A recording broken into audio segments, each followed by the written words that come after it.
আসসালামু আলাইকুম, welcome back to my channel. আজকে আপনাদের মাঝে আমি কিভাবে ঝটপট পুডিং বানাই সেই রেসিপিটি শেয়ার করব। প্রথমেই ঘন করে দুধ নিয়েছি, তারপর এখানে 3টা ডিম নিয়েছি। সব ফ্রিজ থেকে ডিমগুলো 1 ঘন্টা আগে বের করে নেবেন। এই তো এখন দুধগুলো ঠান্ডা করে এর মধ্যে এখন পরিমাণ মতো চিনি দিয়ে দিব। যে যতটুকু মিষ্টি খাবেন সেই পরিমাণে দিয়ে দিবেন।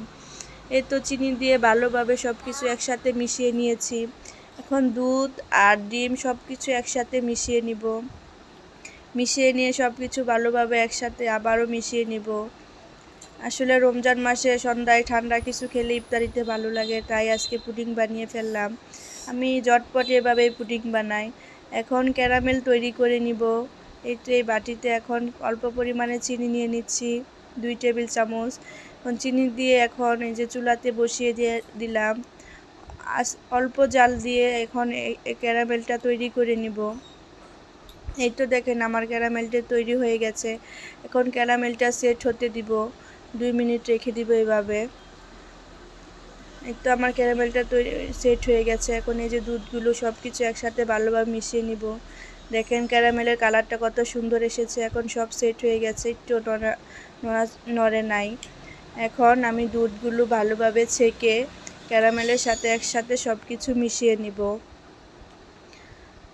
ঝটপট এভাবে পুডিং বানিয়ে দেখবেন, ইনশাল্লাহ সবার কাছে ভালো লাগবে। এই তো আমি ছেঁকে সব কিছু দিয়ে দিব। ছেঁকে দিলে পুডিংটা খুব সুন্দর সফট হয়। এই তো দেখেন এখন এই যে পানি বসিয়ে দিলাম, একটা স্ট্যান্ড দিয়ে দিলাম। এখন পুডিংয়ের বাটিটা বসিয়ে দিব। প্রায় আধা ঘন্টা লাগবে পুডিংয়ের ইয়াটা হতে। আমার 20 মিনিট লেগেছে। এই তো ঢাকনা দিয়ে ডেকে দিলাম ভালোভাবে। এই যে দেখেন পুডিংটা হয়ে গেলে তারপর ফ্রিজে রেখে দিব, যে যতটুকু টাইম আছে।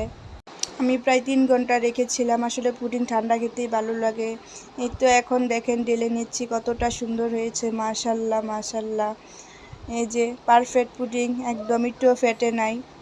মাশাল্লাহ খুব সুন্দর হয়েছিল, খেতেও খুব মজা হয়েছিল। এই তো আমার বাবাটা বলছে কেক।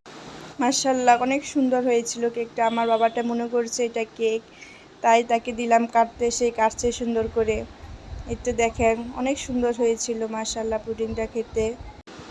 এই তো সবাই তো অনেক খুশি হয়েছে। রিয়ানের আব্বু অনেকদিন ধরে বলছিল পুডিং খাবে, তাই আজকে বানিয়ে ফেললাম।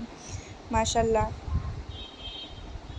আসলে অল্প সময়ের মধ্যে পুডিং বানানো যায়। যদি আপনারা আমার মতন করে এই রেসিপিটি ফলো করেন, অবশ্যই খুব মজা হবে। দেখেন খাচ্ছি আমি এখন ইফতারির পরে। মাশাল্লাহ খুব মজা হয়েছিল, খেয়েও প্রাণটা জুড়িয়ে গেল।